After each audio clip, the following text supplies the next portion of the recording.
अभिवादन स्वीकार कीजिए ब्रजेश मिश्रा का। और आप देखना शुरू कर चुके हैं द डिबेट। बहन भाइयों, अग्निपथ भर्ती स्कीम जो भारतीय सेनाओं के लिए लाई गई, उसको लेकर पूरे देश में आज विवाद खड़ा हो गया। युवाओं ने इसका जमकर विरोध किया है। उत्तर प्रदेश, हरियाणा और बिहार में बड़े पैमाने पर आगजनी हुई, रास्ता जाम किया गया और युवाओं ने इसका बड़ा प्रबल विरोध किया है। भारत सरकार लगातार ये कह रही है कि ये भर्ती योजना बहुत बेहतरीन है, इससे युवाओं को बहुत अच्छे मौके मिलेंगे और उनका जीवन बहुत सुनहरा होगा। लेकिन युवा सरकार की इस तथ्य को और इस तर्क को मानने के लिए तैयार नहीं है। तो क्या अग्निपथ भर्ती योजना विवादित हो गई है और इसको लेकर क्या ये विवाद बढ़ेगा? और भारत सरकार इसको लेकर अभी तक अडिग है कि ये योजना सही है। दरअसल ये योजना कैसी है, इसके परिणाम क्या होंगे और इसके दुष्परिणाम क्या होंगे, हम इन सब विषयों पर आज परिचर्चा को आगे बढ़ाएंगे।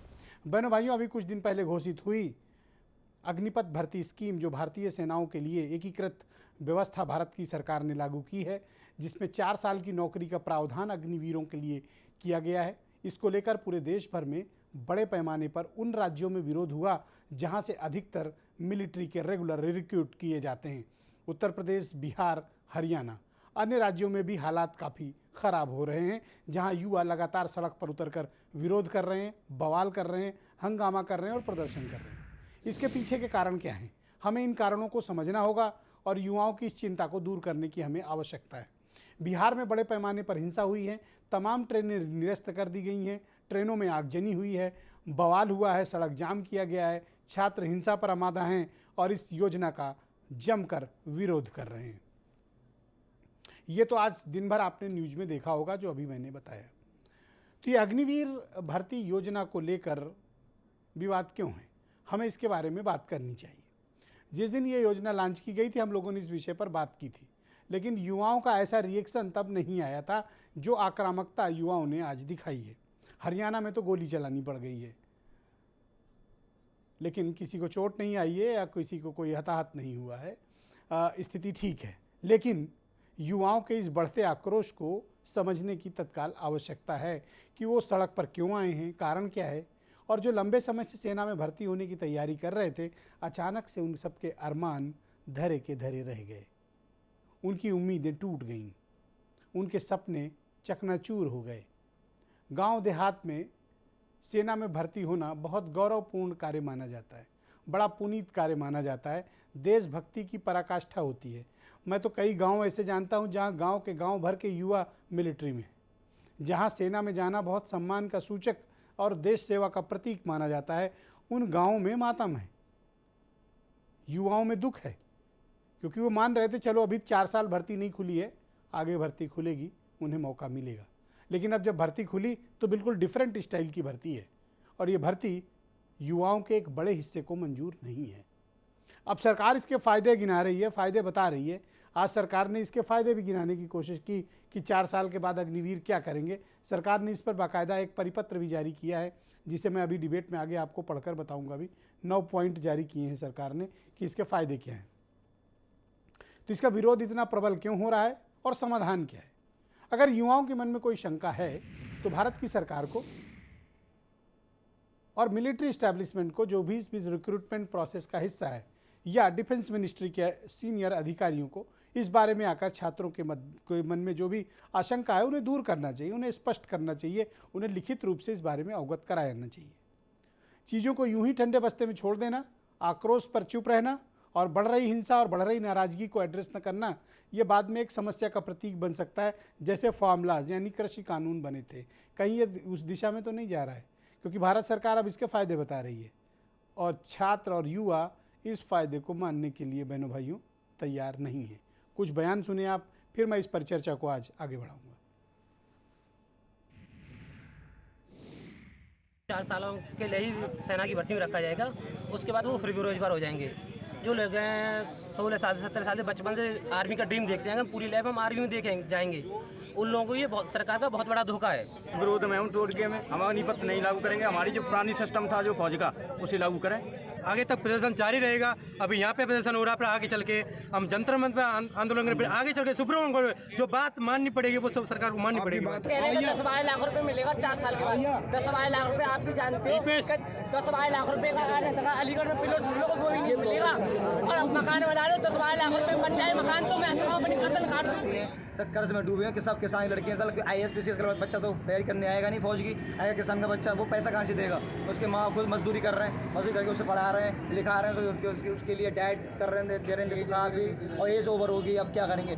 यहाँ हम पूरी सतर्कता बरत रहे हैं और लोगों को समझाया बुझाया जा रहा है और चीज़ें पूरी तरीके से शांतिपूर्ण तथा नियंत्रण। तो इस योजना का विरोध क्यों हो रहा है, इसके पीछे के कारण क्या हैं?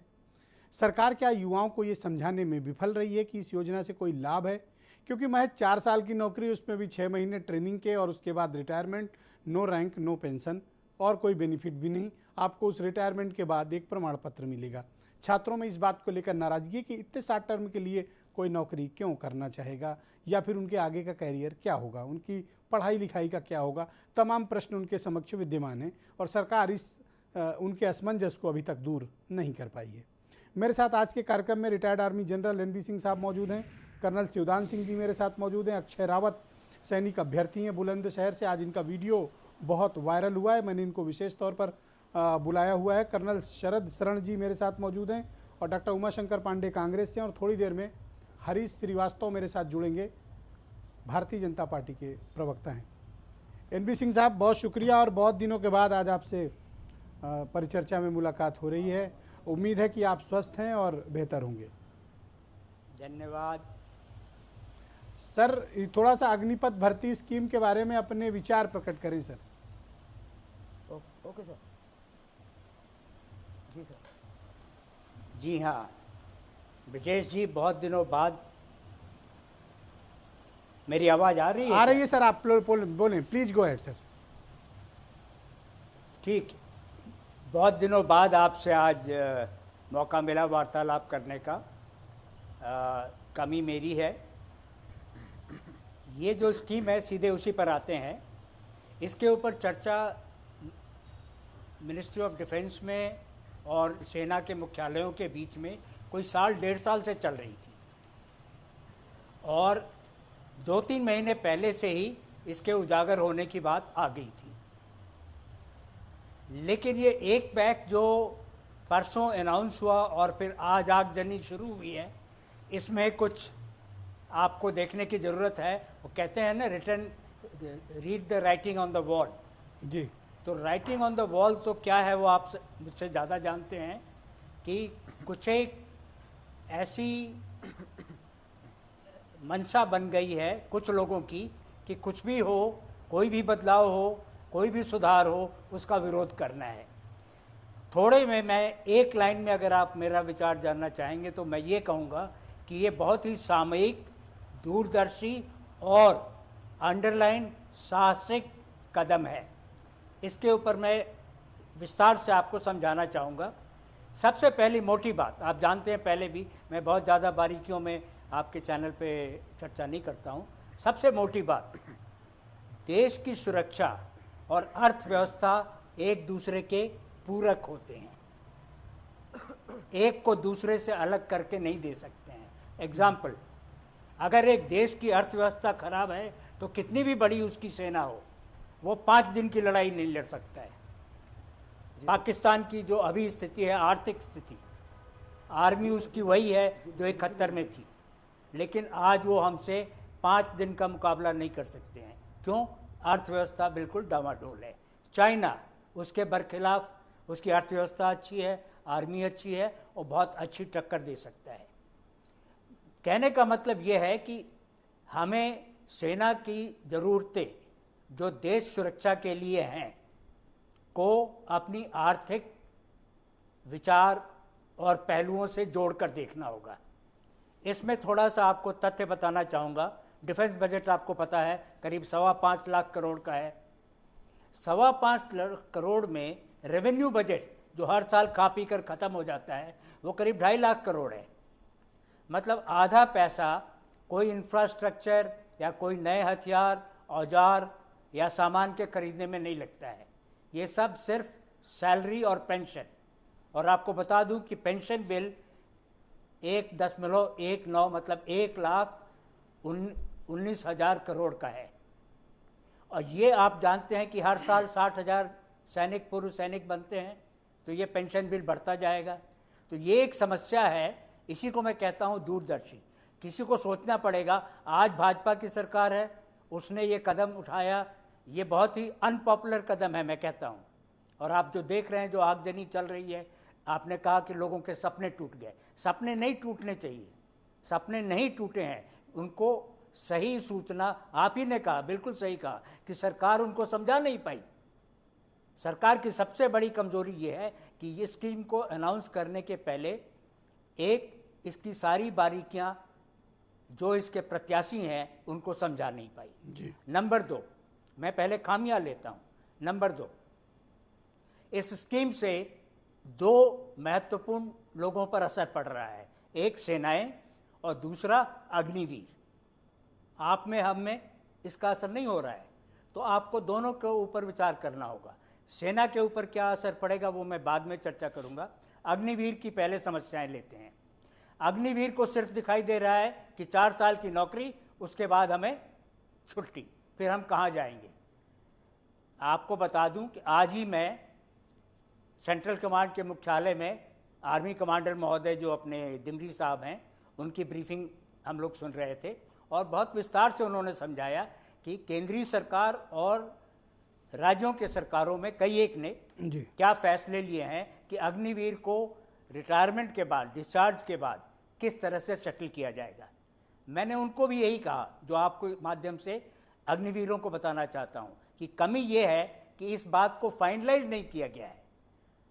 तो मुझे विश्वास नहीं हो रहा है कि आप किस तरह से उनको सेटल करेंगे, तो अग्निवीर को कैसे होगा, उसको भी दिमाग में शक सवाल रहेगा। तो लेकिन इनके सेटलमेंट के लिए पहली चीज क्या है? लेकिन आप ये मानते हैं जो कि आर्म अग्निपथ पुलिस है भर्ती और स्कीम एक सरकार- क्रांतिकारी योजना है और ये भारतीय सेना को ज्यादा ऊर्जावान और ज्यादा जवान करेगी, ऐसा मानते हैं आप?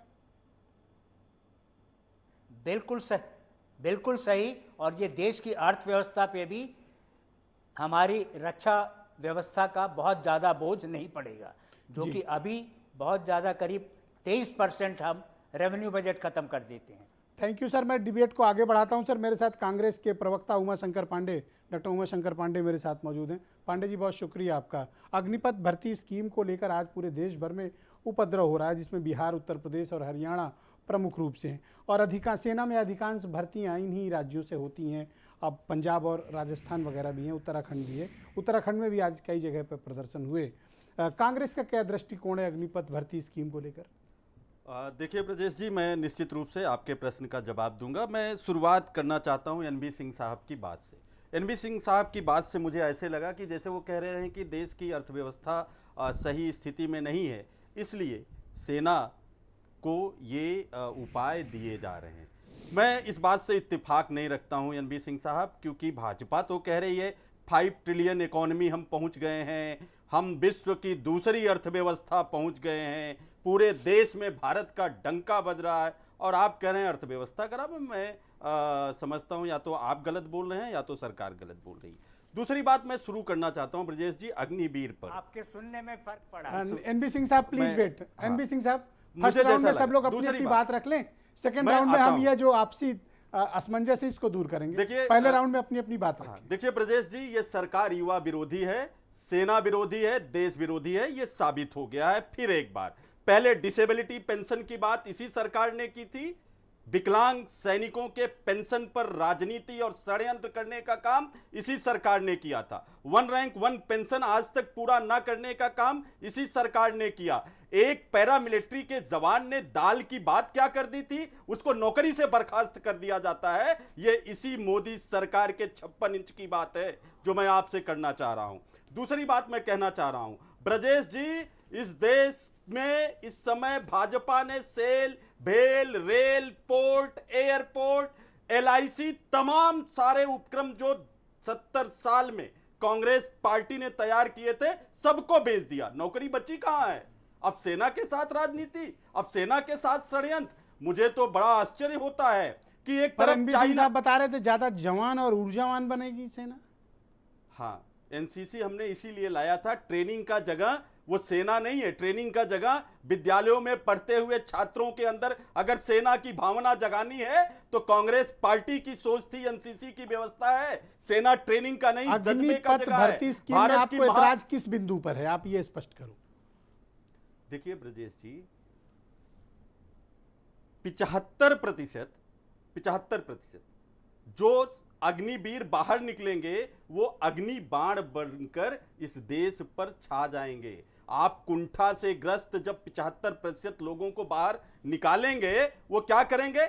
आप खट्टर जी कह रहे हैं, योगी जी कह रहे हैं हम उनको प्राथमिकता पर रखेंगे, अरे नौकरियां तो है नहीं। योगी जी कहते हैं उत्तर प्रदेश के युवा अयोग्य हैं, इनके श्रम मंत्री कहते थे कि उत्तर प्रदेश के युवा अयोग्य हैं, और आप कह रहे हैं हम प्राथमिकता के आधार पर रखेंगे। पॉइंट नंबर 4 जो सरकार ने आज ये असमंजस दूर करने के लिए एक परिपत्र जारी किया, इसमें लिखा है कि आप जब 4 साल बाद रिटायर होंगे तो 12 लाख की जमा पूंजी आपके पास होगी, 12 लाख।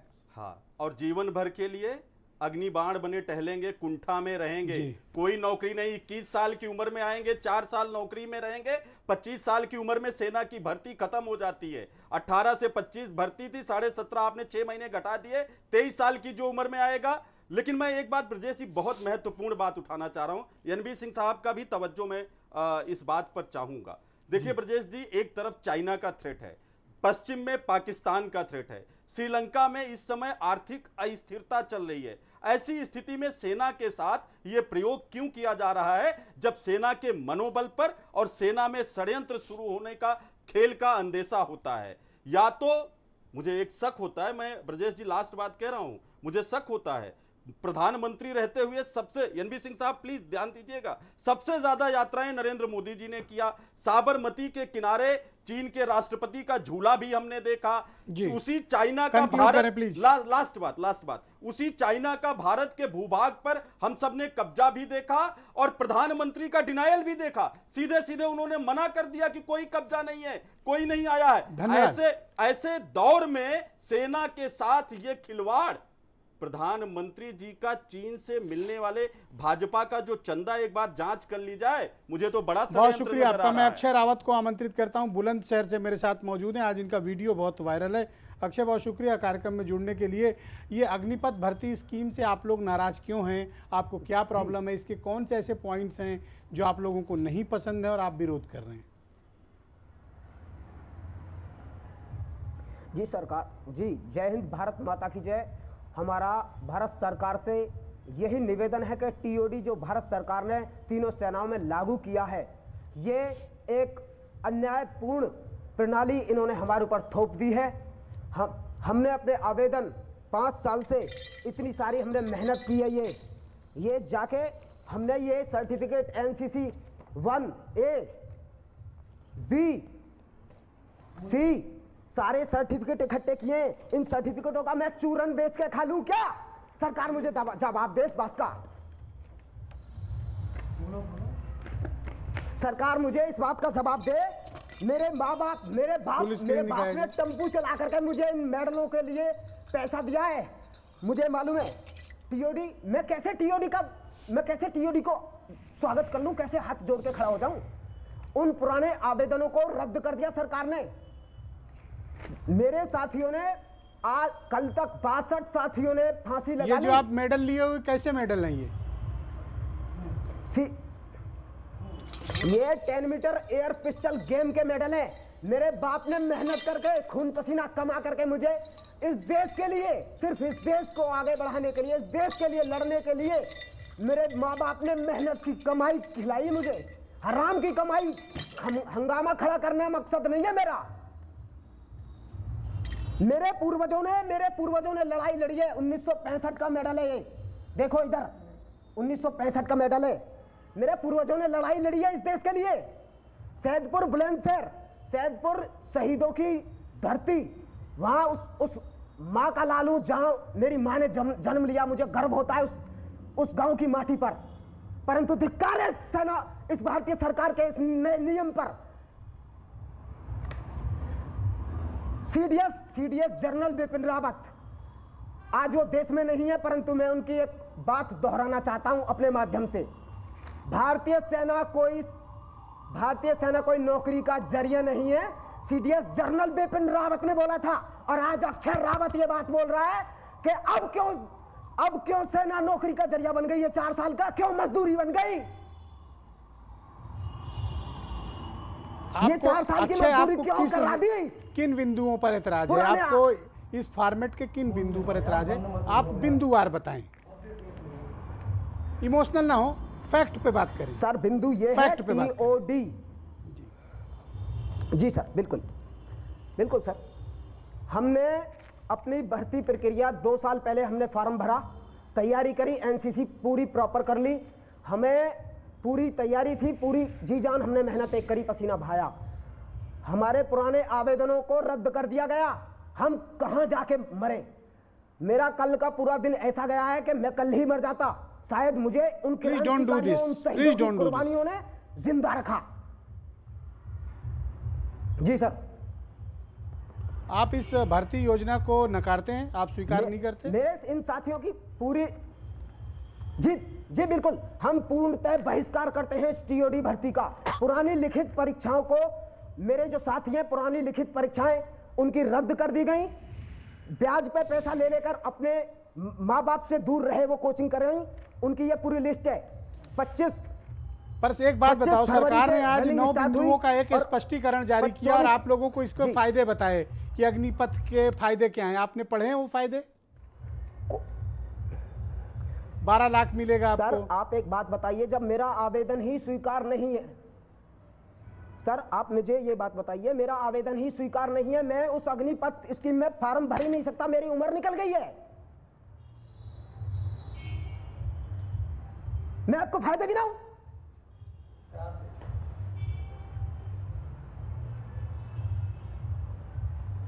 दुश्मन देश आक्रमण करने के लिए आ तो रहे, अपने देश को तोड़ने पे तुले हैं ये। क्या आप मुझे एक बात जवाब दे दीजिए, सीडीएस बिपिन रावत ने ये बोला था कि भारतीय सेना नौकरी का जरिया नहीं है, परंतु ये मजदूरी का जरिया क्यों बना रहे हैं? 4 साल की मजदूरी क्यों करा रहे हैं? आप एक अच्छे सैनिक बनकर रिटायर होंगे, आपको कारपोरेट में जॉब मिलेगा, आपको कारपोरेट में जॉब मिलेगा, कहा गया है इसमें जो लेटर आया है। कारपोरेट में जॉब नहीं मिलता। 20 साल 15-20 साल एक फौजी सेना में अपनी सेवा देने के बाद बाहर गार्ड की ड्यूटी के लिए तरसता है वो। हम लोगों को कौन पूछेगा हमको? सब ये पूछेंगे 4 साल वाले हो या परमानेंट वाले हो। भारत सरकार से, प्रधानमंत्री नरेंद्र मोदी से, इस प्रदेश के, उत्तर प्रदेश के मुख्यमंत्री योगी आदित्यनाथ से मेरी दरखास्त है कि आज अक्षय रावत आपके सामने, शायद अगर मेरी आवाज आप तक पहुंच जाए, अंतिम बार मेरा चेहरा देख रहे हो, शायद आप, मेरे साथियों ने फांसी के फंदे पर शहादत पाली, मैं सिर्फ अपने उन क्रांतिकारियों जवानों की कृपा से जिंदा बैठा हूं, वरना मेरे माँ बाप को सिर्फ इस बात की खुशी है कि जिंदा है, परंतु मर चुका हूं मैं। टीओडी का बहिष्कार करता हूं मैं, और यह ऐलान करता हूं कि अगर जब तक इस छाती पर वर्दी नहीं आएगी, कफन मिले या वर्दी, मुझे कोई फर्क नहीं पड़ता। और 20 तारीख जंतर मंतर बाहर दिल्ली पूरा ऐलान कर दिया है। और मेरा ये सभी युवाओं से आग्रह है, कोई अपने आप को आत्महत्या ना करे। आत्महत्या मरने से कोई जंग नहीं जीती जाएगी, यह बात सुन लो, मरने से कोई जंग नहीं जीती जाएगी, और आंदोलन शांतिपूर्वक होगा। हम देश की शांति, देश की संपत्ति, अखंडता को बनाए रखेंगे, इस बात का एनसीसी दावा करता है। NCC discipline. अच्छा, मैं आपकी भावना को समझ सकता हूँ, आपने तो ड्रामा, मैं आपकी भावना समझ सकता हूँ। मैं डिबेट के नेक्स्ट राउंड में आपकी बाकी विचारों को सम्मिलित करूंगा। आप कृपया थोड़ा संयम बरतें, आप उत्तेजित ना हो, और तथ्यों और तर्कों के साथ बातचीत के क्रम को हम आगे बढ़ाएंगे। कृपया उत्तेजित ना हो। मैं जिंदा बैठा हूँ, ये आपके लिए। हाँ, मैं आपकी भावना की कद्र करता हूँ, युवाओं के लिए आपका सम्मान करता हूँ, आपका हार्डवर्क और देश के प्रति आपके प्रेम को देखकर मेरे मन में सम्मान है आपके प्रति, पर थोड़ा संयम बरतें। मैं डिबेट को आगे बढ़ाना चाहता हूँ। कर्नल शिवदान सिंह जी मेरे साथ मौजूद हैं। कर्नल साहब, बहुत शुक्रिया आपका कार्यक्रम में ज्वाइन करने के लिए। ये अग्निपथ भर्ती स्कीम को लेकर विभिन्न प्रकार के विचार आ रहे हैं। अक्षय, आप रोए नहीं कृपया, प्लीज। अक्षय, मैं आपसे निवेदन करता हूँ, कृपया संयम बरतें और रोए नहीं। डिबेट को हम भावुक नहीं बनाना चाहते हैं, तथ्यों और तर्कों पर हम लोग बात करेंगे, कृपया सहयोग करें। कर्नल साहब, कर्नल शिवदान सिंह साहब, प्लीज गो अहेड और इस भर्ती के बारे में बताएं। देखिए, इस भर्ती में सबसे बड़ी बात तो ये है कि जो लोग ये कह रहे हैं कि एक युवा 21 साल की आयु में बेरोजगार हो जाएगा, ये बात गलत है, क्योंकि इनमें से 25% को सेना में ही रिटेन कर लिया जाएगा और उसके बाद जो लोग निकलेंगे बाहर उनको केंद्रीय पुलिस बल में प्राथमिकता दी जाएगी भर्ती के लिए।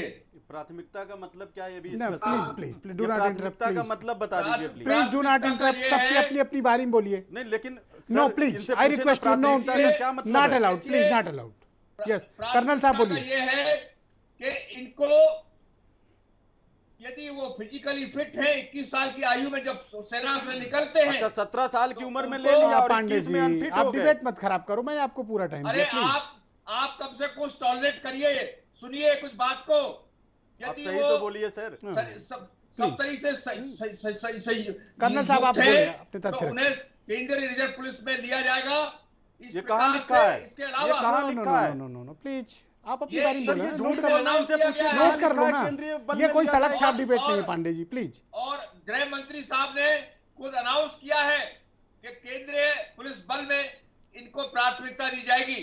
लिया जाएगा और प्राथमिकता दिया जाए में अंतर है। What's wrong with you, please. प्राथमिकता दी जाएगी, सुन लीजिए। अभी तो क्या कहा आपने? लिया जाएगा, अब कह रहे हैं प्राथमिकता मैं दिया आवाज जाएगा। बंद कर दूंगा तो पहले आपको तय दुख तो होगा। कर लीजिए आप कि क्या रुक कहा जाओ है। ना थोड़ा, अपनी अपनी बारी में आवाज बोलना। बंद करिए। डोंट, मतलब आप डिबेट हाईजैक मत करो ना। मैं बंद करता हूं।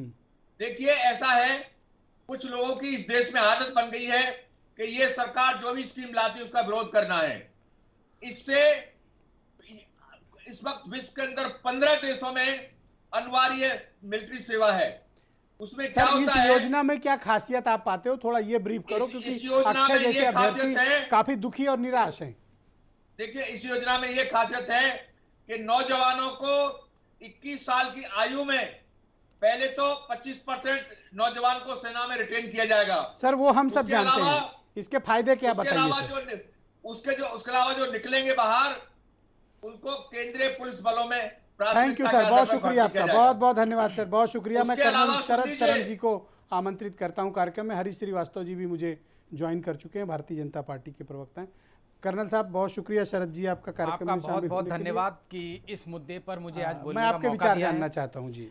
मैं बेसिकली 2 चीज़ों पे कवर करना चाहूँ कि आजकल के युवा जो फौज में जाना चाहते हैं उनके बारे में, और सेना क्या एक्सपेक्ट करती है उनसे, उनके बारे में बात करना चाहूँगा।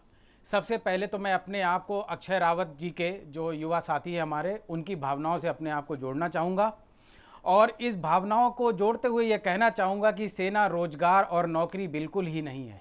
ये देश सेवा की एक वो भावना है, वो जज्बा है जो इंसान को वीर गति की कसम खाने के लिए कहता है। तो इसको रोजगार और नौकरी से कृपया ना जोड़ें। ऐसे युवाओं की भावनाओं के साथ आप छेड़छाड़ कर रहे हैं। ये लड़के 6ठे 7वें 8वीं क्लास के बाद से सपना देखते हैं गांव देहात में कि हम फौज में जाएंगे, देश की सेवा करेंगे, और जब ये फौज में आते हैं तो ये फौज से वादा करते हैं कि अगर हमें वीर गति के लिए जाना पड़े तो हम वीर गति मंजूर करेंगे, लेकिन हम देश के लिए वीर गति तक लड़ेंगे। और सेना उसके रिटर्न में उस जवान से ये वादा करती है कि अगर साथी आप वीर गति को प्राप्त होते हैं तो आपके परिवार का जीवन भरण पोषण सारी जिम्मेदारी सरकार लेगी।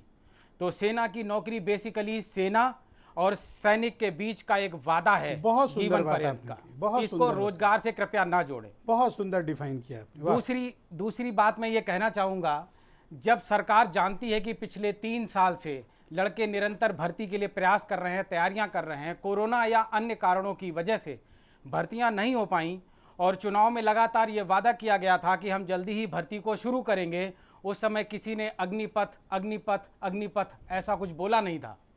उस समय इन लड़कों में से कितने लड़कों ने अपना फिजिकल एग्जामिनेशन दिए हैं, अपना मेडिकल क्लियर किया है और रिटर्न एग्ज़ाम के लिए वेट कर रहे हैं, और एक दिन अचानक एक प्रेस कॉन्फ्रेंस दिल्ली में होती है और उसमें बताया जाता है कि ये लाखों लड़के जो देश की सेवा के लिए 3-4 साल से इंतजार कर रहे थे अपने रिटर्न एग्जाम का, फाइनल एग्जाम तक देके बैठे हैं बच्चे जी, और उनकी नियुक्ति पत्र आना था। जी बिल्कुल, और अचानक उनको बोला जाता है कि आज के बाद स्लेट की खड़िया साफ है और नई लिखावट होगी। ये स्लेट और खड़िया का विषय नहीं है। किसी की भावना, किसी की देशभक्ति, किसी की जीवन का सवाल है। इतनी आसानी से इस पर फैसला नहीं ले सकते हैं आप लोग। दूसरी बात, मैं ये कहना चाहूँगा कि उस प्रेस कॉन्फ्रेंस में 4 चीज़ें मुख्यतः बताई गई थी। सबसे पहला पॉइंट बताया गया था कि ये रोज़गार का बहुत बड़ा माध्यम है। दूसरा बताया गया था कि जो वहाँ पे टेक्निकल नॉलेज मिलेगी उससे ये लोग जब बाहर जाएंगे 4 साल के बाद इनको बहुत अच्छा रोज़गार मिलेगा। तीसरा पॉइंट इन्होंने ये बताया था कि जब ये रोज़गार पलक स्किल डेवलप करके बाहर जाएंगे तो ये देश में उत्पादकता और जीडीपी बढ़ाएंगे। मेरा सिर्फ इस पे इतना कहना है कि एक सैनिक शहादत की शर्त तक जाता है तो कृपया जब आप पहली लाइन प्रमुखता से बोलते हैं कि रोज़गार का ये माध्यम है, तो मैं आपको दोबारा कहना चाहूँगा कि सेना रोज़गार कदापि नहीं है। दूसरी बात, अगर आप 4 साल एक सैनिक को ट्रेन करते हैं, उसको गोली चलाना सिखाते हैं, उसको मिलिटेंट से लड़ना सिखाते हैं, उसे मारना सिखाते हैं, चीन और पाकिस्तान के बॉर्डर पे ड्यूटी करके उससे भिड़ना सिखाते हैं, तो जब वो 4 साल के बाद वहाँ से अपना झोला और बक्सा उठाता है तो उसको घर मत भेजिए, वहाँ से पैरामिलिट्री फोर्स में सीधा ज्वाइनिंग लेटर देके सीआरपीएफ, बीएसएफ, आईटीबीपी ऐसी जगह ज्वाइनिंग के लिए भेजिए। हमारे देश में हर आदमी को सेना पे गर्व है और सब जानते हैं कि सेना का सैनिक सर्वश्रेष्ठ होता है। तो आप उसको वरीयता की कैप्सूल मत खिलाइए। उत्तर प्रदेश में 5% रिजर्वेशन है एक्स सर्विसमैन का सरकारी नौकरियों में, और उसमें कितनी भर्ती हैं। हजारों लड़के मेरे संपर्क में हैं जो सेना से छोड़ के आ चुके हैं, भर्ती के लिए आवेदन करते हैं, भर्तियां खुलती नहीं हैं। पेपर लीक की कहानी तो खैर मैं आज के टॉपिक में नहीं छेड़ना चाहूँगा। तो अगर सरकार चाहे तो वो ये वादा करे कि जिस दिन सेना से 4 साल पूरा होगा पैरामिलिट्री फोर्सेस का ज्वाइनिंग लेटर उसको दिया जाएगा और वो वहाँ जाएगा। अदरवाइज 16, 17, 18 साल, 22 साल की नौकरी करने के बाद लोग एटीएम के बाहर खड़े होते हैं। इनके पास पेंशन होती है, ग्रेच्युटी होती है, ईसीएचएस मेडिकल की सुविधाएं होती हैं। जो 4 साल के बाद लड़का बाहर आएगा उसके पास 11,67,000 होंगे, जिसमें 6,71,000 उसके खुद का कंट्रीब्यूशन होगा और 12 लाख रुपए में तो एक दुकान की पगड़ी नहीं दे पाएगा शहर पे, अगर वो जनरल स्टोर या चूरन चटनी की दुकान भी खोलना चाहे। एक लड़का जो पाकिस्तान और चीन के बॉर्डर पे लड़के आया है, कहीं ऐसा ना हो जो उत्तर प्रदेश में रोजगार की हालत है, पेपर लीक की हालत है, वो लड़का यहाँ से छूटे और घर जाने के बजाय बिहार चला जाए। इसकी जिम्मेवारी कौन लेगा?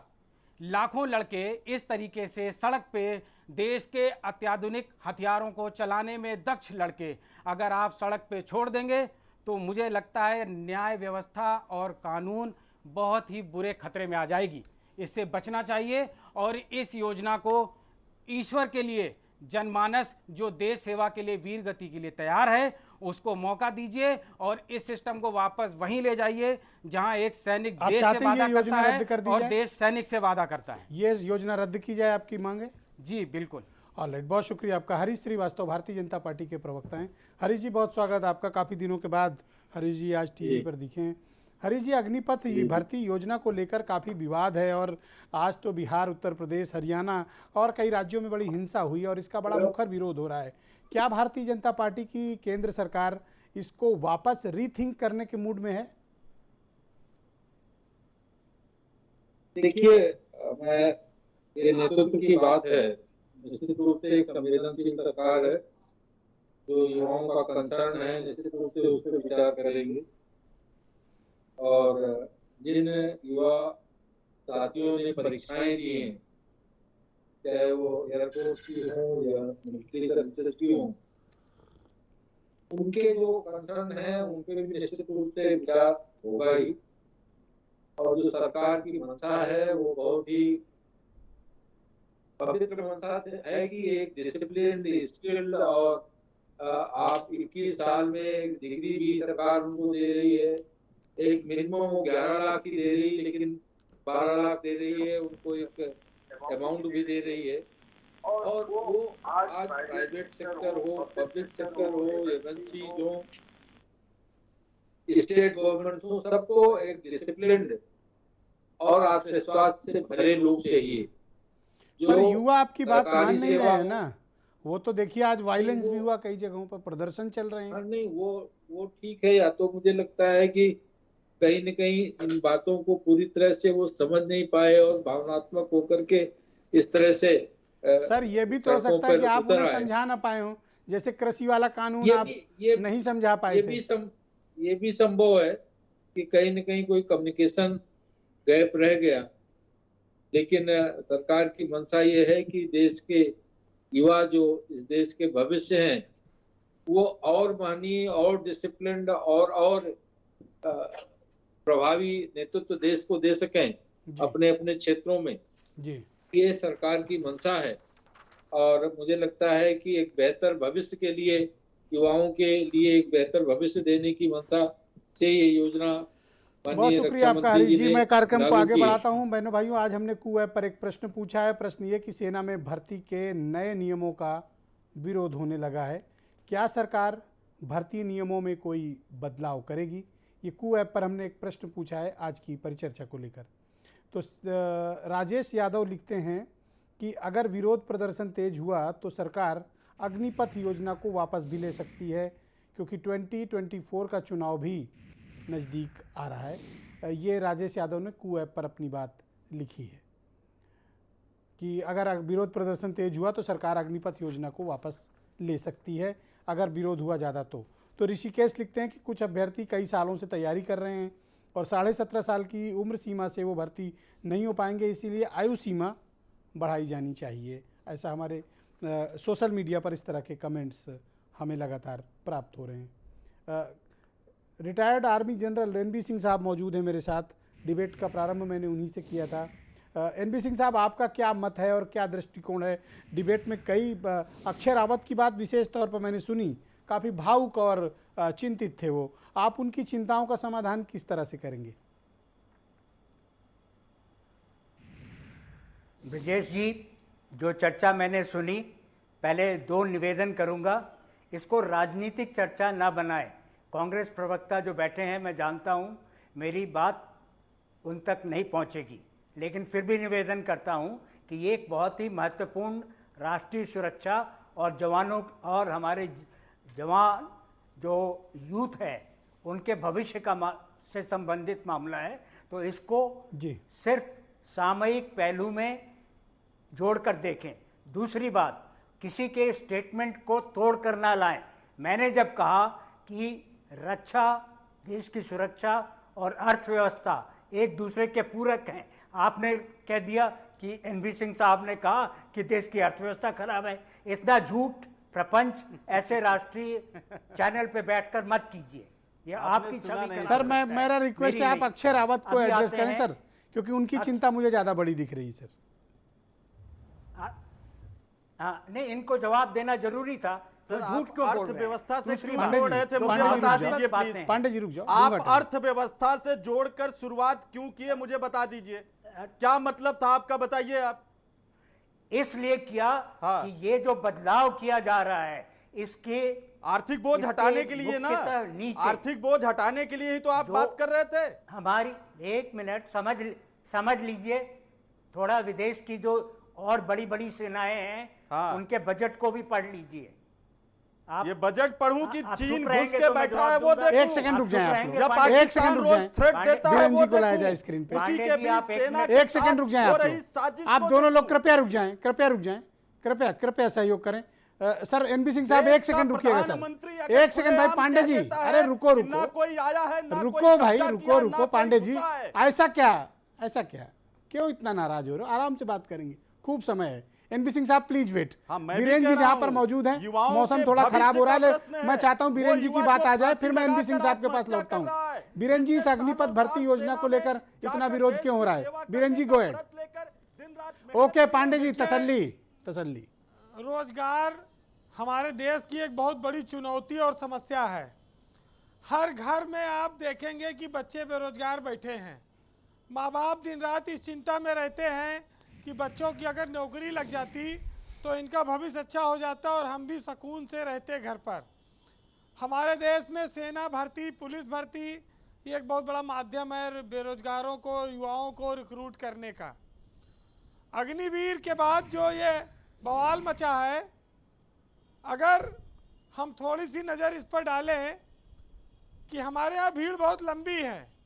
अग्निवीर के जो फार्म निकलेंगे, क्या उसको भरने वालों की संख्या लाखों करोड़ों में नहीं होगी? ब्रजेश जी, जिस प्रदेश में देश में संविदा की नौकरियों के लिए जो 1 साल की होती है वहाँ 3 से 6 महीने तक का वेतन ले लेती हैं एजेंसियाँ और लोग काम कर रहे हैं। वहाँ 5 साल की नौकरी करने के लिए बहुत सारे युवा चले जाएंगे। ये ज़रूर है कि सरकारी नौकरी जब लंबी नौकरी होती है तो लोग गलत काम करने से डरते हैं, भ्रष्टाचार करने से डरते हैं कि नौकरी चली जाएगी तो बाल बच्चे क्या खाएंगे। 5 साल की नौकरी में हो सकता है कि लोग बहुत चिंता न करें, युवा रहते हैं, लेकिन जिस तरह से उनको समायोजित करने की बात कही जा रही है उसमें बस एक खटका लगता है कि जब भूतपूर्व सैनिक कल्याण निगम में आप जाइए तो देखिए तमाम सैनिक बेरोजगार बैठे हैं और जहां सैनिक ड्यूटी पर लगाए गए हैं वो या तो गेट का फाटक खोलते हैं या साहब के कार का फाटक खोलते हैं, इतने तक रहता है। उनकी भी नौकरी देश की सेवा करके जो आया है कोई बहुत उच्च कोटि की नहीं मिलती उनको। तो ये जो सैनिकों के प्रति हम लोगों के मन में बड़ा सम्मान का भाव रहता है कि ट्रेन में उनको अलग कोच देते हैं, उनको देश की तमाम जगहों पर सम्मान मिलता है, लेकिन जब वो भूतपूर्व सैनिक हो जाते हैं तो उनका सम्मान एक गेट पे एक कमरा बना देते हैं कि सुबह शाम गाड़ी आवे तो गेट खोलो और उसी कमरे में बैठे रहो, गर्मी में, पसीने में, जाड़े में, बिना पानी और शौचालय सुविधा के। तमाम सारी चीज़ें इस पर हैं। चुनाव आता है, 5 साल में नेता जाता है वोट मांगने, कहता है कि बेरोजगारी और गरीबी बड़ी समस्या है, वोट डालिए, और जब वोट पड़ जाता है तो इस पर उससे सवाल नहीं पूछ सकते आप देखिए कि 10 लाख नौकरियों का ऐलान हुआ है केंद्र सरकार की ओर से। उसके बाद से ये अग्निवीर का मामला गरमा गया है। अग्निवीर भारत जैसे देश में जरूरी है, चलिए आ गया मान लिया, लेकिन कुछ कर्मवीर भी ले आओ। जिस देश में पैदाइश इतनी ज़्यादा हो उस देश में जनसंख्या नियंत्रण के लिए कानून क्यों नहीं आ रहा है? जिस देश में युवाओं की भरमार है, दिन ब दिन संसाधनों की कमी होती जा रही है, जनसंख्या 150 करोड़ के आसपास पहुंच रही है, क्या कितना अग्निवीर और अर्जुनवीर और क्रांतिवीर आ जाएंगे, वो कुछ कर नहीं पाएंगे जब तक इस देश में पैदाइश पर रोक नहीं लगेगी। कितनी सरकार नौकरी दे पाएगी? प्रदर्शन होगा, बसें जलेंगी, सरकारी संपत्तियां जलेंगी, टूटेंगी, हमारे आपके टैक्स के पैसों से बनी है इस देश के लोगों के, उन्हीं का नुकसान होगा, किसी अलग का नहीं होता है। लेकिन कुल मिलाकर यह है कि देश के संसाधन देश की जनता के लिए होने चाहिए। अटल जी ने कहा था कि हम अपने कीमती संसाधनों को युद्ध में बेवजह बर्बाद कर रहे हैं। अगर हमें युद्ध करना ही है तो हमें बेरोजगारी, गरीबी, बीमारी और पिछड़ेपन से करना होगा। बहुत सारी बातें लिखी गई हैं। हमारे यहाँ शास्त्रों में लिखा गया है कि कर्म करो, फल की चिंता न करो। तो एक बदमाश आदमी ने उसके सामने लिख दिया कि फार्म भरो, नौकरी की चिंता न करो। ऐसे ऐसे चीज़ें लोग लिखते हैं कि हंसी आती है, और हंसी व्यवस्था पर आती है कि एक सरकार कितने चमत्कार कर सकती है। बहरहाल आज के ज़माने में तमाम युवाओं को ये सवाल शर्मिंदा कर देता है कि क्या करते हो जब कोई पूछ लेता है। कोई युवा चोरी नहीं करता, डकैती नहीं डालता, भ्रष्टाचार नहीं करता, अपने घर पे रहता है, उसके बावजूद भी अगर कोई उससे पूछ ले बेटा क्या करते हो तो शर्मिंदा हो जाता है, वो सिर्फ इसलिए कि वो बेरोजगार है। जी वीरेंद्र जी कंक्लूड करें, आज थोड़ा वक्त का भी अभाव है। तो बस बेरोजगारी की बात थी, और ये कितने लोग क्या करेंगे ये तो देखना वक्त बताएगा। लेकिन एक माँ बाप अपने बच्चों को पढ़ाने के लिए पूरे जीवन की कमाई लगा देते हैं, जब उनको नौकरी नहीं मिलती तो माँ बाप के सारे सपने भी टूट जाते हैं। एक साहित्यकार ने लिखा है कि वाह रे सियासत तेरी क्या कहने, औलाद को पढ़ाने में माँ ने गिरवी रख दिए गहने। कहीं मजहबी अत्याचार तो कहीं महंगाई की मार, हाथों में डिग्री ले देश के युवा घूम रहे बेरोजगार। भर्तियां हर बरस निकाल कर तूने खूब राजस्व कमाया, फिर भर्तियों की बहाली के लिए युवाओं को अदालत में घुमाया। ये तो सच है कि सियासत पूरी तरह से गंदी हो चली है। यारों, उनका भी कसूर नहीं है, ये आवाम ही अंधी हो चली है। बहुत शुक्रिया आपका वीरेन जी, बहुत बहुत धन्यवाद। मैं सीधे अक्षय रावत का रुख करता हूँ, फिर रणबीर सिंह साहब के पास भी घूम कर आता हूँ। उनके विचार रह गए थे और उनसे विचार को समझना भी आवश्यक है। अक्षय, मैं एक बात आपसे समझना चाहता हूँ। आज आपने देखा होगा कि भारत सरकार ने एक स्पष्टीकरण 9 बिंदुओं का जारी किया है। उसमें पॉइंट नंबर 5 पर लिखा हुआ है कि 4 साल बाद आप जैसे ही स्किल्ड और डिसिप्लिन्ड अग्निवीर को कई बड़ी बड़ी कंपनियां अपने यहाँ हायर करने का ऐलान कर चुकी हैं। यानी प्राइवेट कंपनियां रिटायर होने के बाद आपको जॉब देंगी, ऐसा भारत की सरकार कह रही है। बिल्कुल सर जी, ये बात सही है, उनका स्पष्टीकरण सत्य है, सही है, परंतु मेरा आवेदन ही नहीं होगा भारतीय सेना में, तो मैं क्या झक मराऊंगा यहाँ? तो आप सेंट्रल पैरामिलिट्री फोर्सेस वगैरह ट्राई कर सकते हो। कूद चुकी है। ट्राई करने का मतलब क्या है? मैंने ये सर्टिफिकेट चूरन बेचने के लिए किए हैं।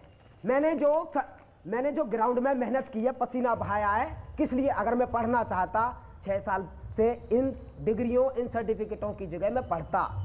मैं बिल्कुल अंगूठा टेक जाहिल हूं, अपने देश के लिए मर मिटने के लिए आमादा हूं। मुझे कुछ नहीं मालूम। मैं इन डॉक्यूमेंट्स के सहारे, अपनी मेहनत के सहारे भारतीय सेना की वर्दी ले लेता। मेरी ओवर एज हो गई, इस भारतीय सेना ने, भारतीय सरकार ने। अब आप भारत की सेना में शामिल नहीं हो सकते हैं। नई योजना के तहत आपकी उम्र नहीं है अब। आप इस सच्चाई को क्यों नहीं स्वीकारना चाहते? जी सर, तो नहीं है तो इसका मतलब क्या? मैंने इंतजार क्यों किया 2 साल से? आपने भर्ती प्रक्रिया क्यों नहीं लागू की? आपको स्पष्टीकरण कर देना चाहिए था। आप एक काम करो, कहीं और ऐसी तैसी मराओ अपनी।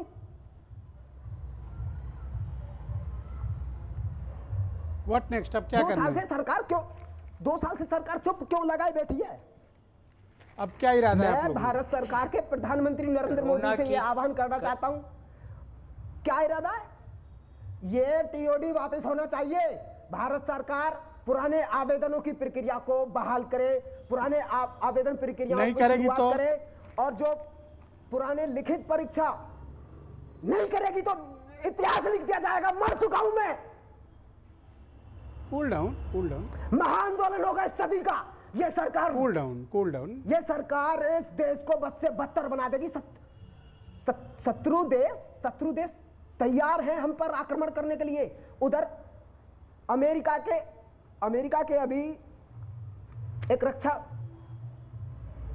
उन्होंने बताया है, स्पष्टीकरण किया है कि चाइना ने पूरा तैयार कर लिया है अपना LAC पे। उन्होंने अपनी पकड़ जमा ली है, परंतु ये भारतीय फौज को तोड़ना चाह रहे हैं। CDS बिपिन रावत को अभी इस देश से विदा हुए कुछ समय नहीं हुआ। आपने CDS बिपिन रावत का बयान है कि ये सेना नौकरी का जरिया नहीं है, परंतु आपने तो नौकरी का क्या, मजदूरी का जरिया बना दिया सरकार।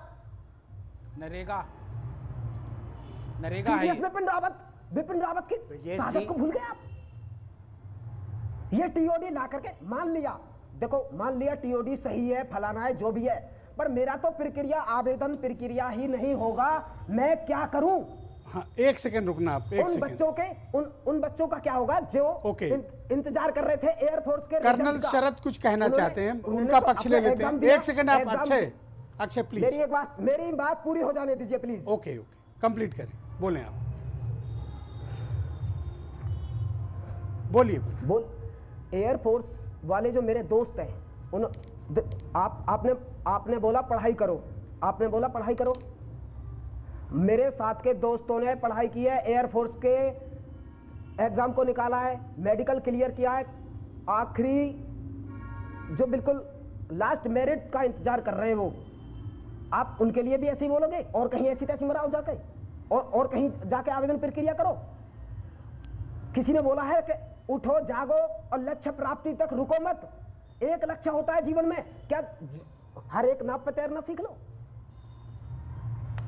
सरकारें आती जाती रहती हैं, परंतु एक सैनिक अपने एक बार शपथ लेकर, गीता कुरान गुरु ग्रंथ साहिब पर एक बार शपथ लेकर मैं कसम खाता हूं, आजीवन अपने देश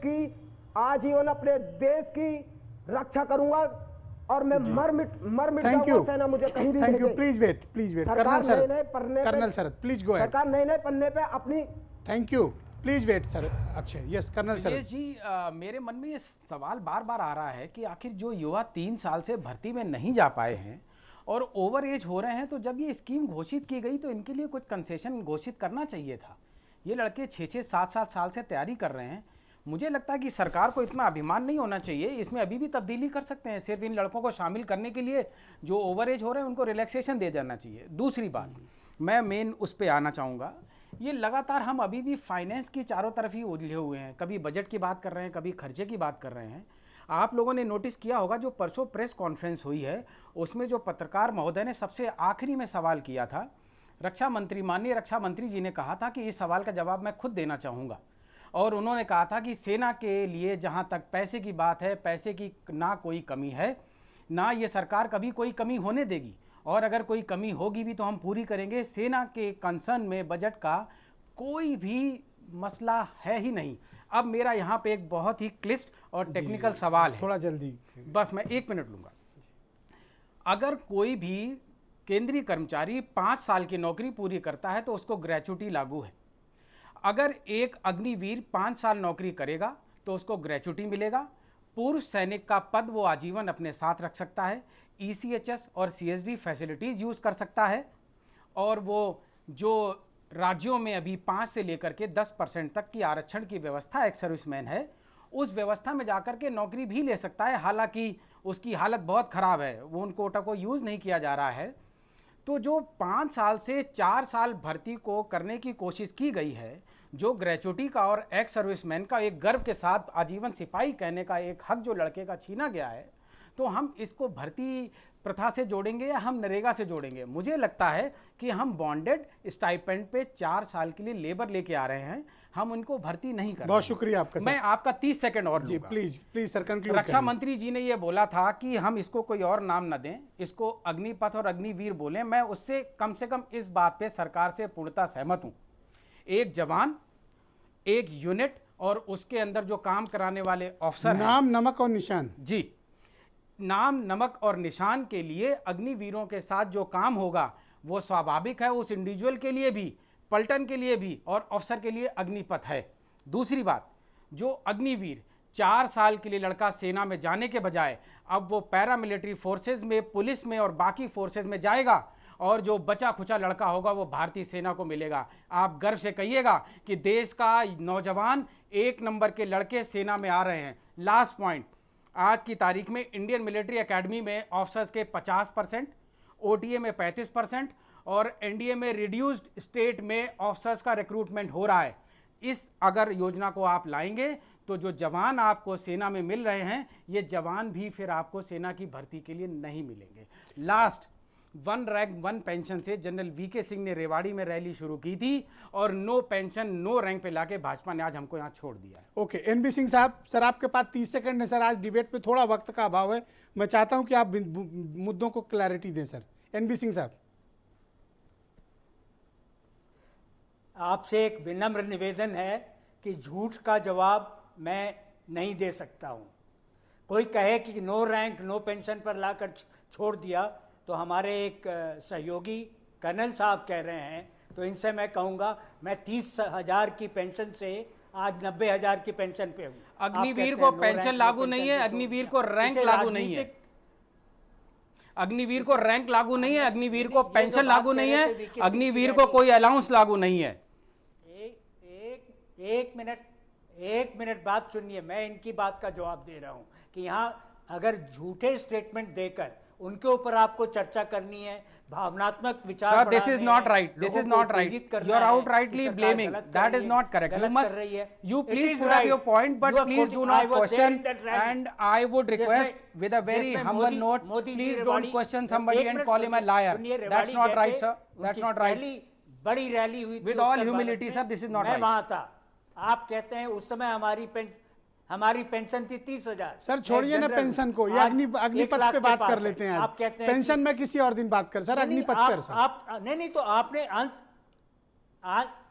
अंत में आपने कहा कि VK सिंह ने रेवाड़ी में रैली की, वन रैंक वन पेंशन की बात की और लाकर लो रैंक नो पेंशन पे छोड़ आप दिया। कर्नल साहब से जवाब के बजाय मेरा कंसर्न है सर कि आप अक्षय की बात का सर अक्षय की जज्बातों को समझे नहीं दूंगा जी। अक्षय की बातों को तथ्य की बात यह है, सुनिए होम मिनिस्ट्री में एक सेल बन रहा है जिसमें कि ये जो लैटरल एब्जॉर्प्शन की बात कर रहे हैं सीआरपीएफ में, असम राइफल में, होम मिनिस्टर ने ऑलरेडी कह दिया है, लेकिन वहां एक सेल बन रहा है। सर मैं आपको एक तथ्य जानकारी में लाना चाहता हूं कि 2018 से सीएपीएफ में नियुक्ति का पत्र तक नहीं दिया गया। 2018 के अभ्यर्थियों को सीएपीएफ में नियुक्ति पत्र तक नहीं दिया गया अभी तक। अभी अपन 22 में आ गए हैं सर। सेना के साथ ये 15 लाख जैसा मजाक मत करिए। अगर कोई कमी है तो सेना के साथ मजाक मत करिए। ऑल राइट सर, शुक्रिया सर। ओके, वही मैं कर्नल शिवदान सिंह जी मेरे साथ मौजूद है। शिवदान सिंह साहब, colonel Shivdan Singh ji please go ahead sir. एक सेकंड बहुत कर्नल शिवदान सिंह जी, बहुत दुर्भाग्यपूर्ण है जो पॉलिटिक्स को इसमें मिक्स कर रहे हैं, कृपया लंबी लंबे भाषणों में पॉलिटिक्स को मिक्स ना करें। और ये जो रिक्रूटमेंट अभी होगा इसके लोग 2026 में बाहर आएंगे, तो इसलिए मत करिए कि 2022 की बात है ये जी। और जब पैरामिलिट्री फोर्सेस में ऑलरेडी अश्योर कर दिया है कि इनका रिक्रूटमेंट होगा। एश्योरेंस नहीं चाहिए, ज्वाइनिंग लेटर चाहिए। इंस्ट्रक्शंस में लिख के दीजिए कि 4 साल के बाद ज्वाइनिंग लेटर मिलेगा और डायरेक्ट जाके पैरामिलिट्री फोर्स में पलटन में ज्वाइन करेंगे। एश्योरेंसेस पे सेना नहीं चलेगी। ये सब जो माइनर बातें हैं ये सब एडजस्ट की जाएंगी गवर्नमेंट। ऑल राइट, बहुत शुक्रिया सर, बहुत शुक्रिया। Umashankar Pandey, go ahead 20 second. Umashankar ji थोड़ा वक्त कम है, आप सहयोग करिए। ये देखिए, ये एनबी सिंह साहब और तमाम लोग जो कह रहे हैं ये कांग्रेस पार्टी की सरकार थी कि आज आप गर्व से बैठ के कह पा रहे हैं कि हम 90,000 पेंशन लेते हैं। अग्निवीर को कहां पटकना चाहते हैं वो क्या कहेंगे सर? एक बात, 62.29 लाख नौकरियां खाली हैं और उसमें भर्ती कितनी की जा रही है अग्निवीर के नाम पर? 46,000, और उसमें भी 4 साल में 34,500 बाहर कर दिए जाएंगे सर। कैसी बात आप कर रहे हैं? मुझे तो शक होता है। फ्रांस के राष्ट्रपति कहते हैं नरेंद्र मोदी जी ने अंबानी के लिए डील करने की बात कही थी। श्रीलंका के राष्ट्रपति कहते हैं प्रधानमंत्री भारत के किसके लिए? अडानी के लिए डील करने की बात कही थी। चाइना के राष्ट्रपति को मोदी जी झूला झुलाते हैं, बड़ा शक है। प्रधानमंत्री हरीश श्रीवास्तव जी, हरीश जी, शक होता है। हरीश जी, हरीश जी, को मत बर्बाद हरीश जी, क्या केंद्र की सरकार इन बच्चों की इनकी तकलीफों को कुछ समझने के लिए तैयार है? आप कुछ करेंगे प्रयास? निश्चित रूप से हमारी सरकार बहुत ही एक संवेदनशील नेतृत्व है, संवेदनशील सरकार है और उसका समाधान दें। बहुत बहुत धन्यवाद, बहुत बहुत धन्यवाद। और मैं आप सबका बहुत शुक्रिया अदा करना चाहता हूं। डिबेट के अंतिम चरण में बहनों भाइयों थोड़ा वक्त का अभाव था, इसलिए परिचर्चा को यहीं पर रोकना पड़ रहा है। और आप सबका भी बहुत बहुत धन्यवाद इस कार्यक्रम को देखने के लिए। नमस्कार।